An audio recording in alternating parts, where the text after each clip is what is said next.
বিসমিল্লাহির রহমানির রহিম। আসসালামু আলাইকুম রহমতুল্লাহ। মেহেদি অর্গানিক ফার্ম থেকে আমি আছি মেহেদি হাসান। আশা করি সবাই ভালো আছেন। আজকে আমরা আমাদের ফার্মের রাস্তার জন্য, যে এতদিন দেখছেন আপনারা যে রাস্তার কাজ চলতেছে, রাস্তার জন্য আমরা ইটা আনছি এবং আমাদের পাকের ঘরের পিঁড়ার জন্য ইটা আনছি।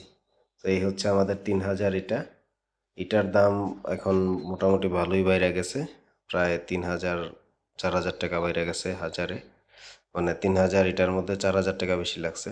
যাই হোক, এই গতকালকে সবগুলো ড্রাম নেওয়ার পরে আমার প্রায় 4টা না 5টা ড্রাম বাকি ছিল মাটি ফালানো, ওইগুলো ফালাই আজকে এই ড্রামগুলো ওই পজিশনে নেওয়া হইতেছে। আচ্ছা, আমরা হচ্ছি প্রত্যেকটা কাজ অ্যাকুরেটলি করার চেষ্টা করি। আমার মনে হচ্ছে যে নিজে থেকে কিছু কাজ করা ভালো, সেই জন্য আমি নিজে নিজে অনেকগুলো কাজ করে ফেলি। হ্যাঁ, আর ফার্মিংয়ের কাজ তো আমারই, ওটা আমিই করি।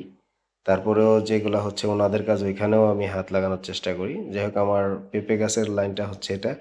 আর এখানে আপনারা দেখছেন যে আমার উলট কমলের গাছের পাতা কিন্তু শুধু মাথার মধ্যে 2-4টা করে পাতা আছে, এগুলোও আস্তে আস্তে খালি করে ফেলবো। এবং কিছু উলট কমলের গাছের যে ঠাইলা আমি হচ্ছে শুকাইতে দিছি আর কি। ধন্যবাদ।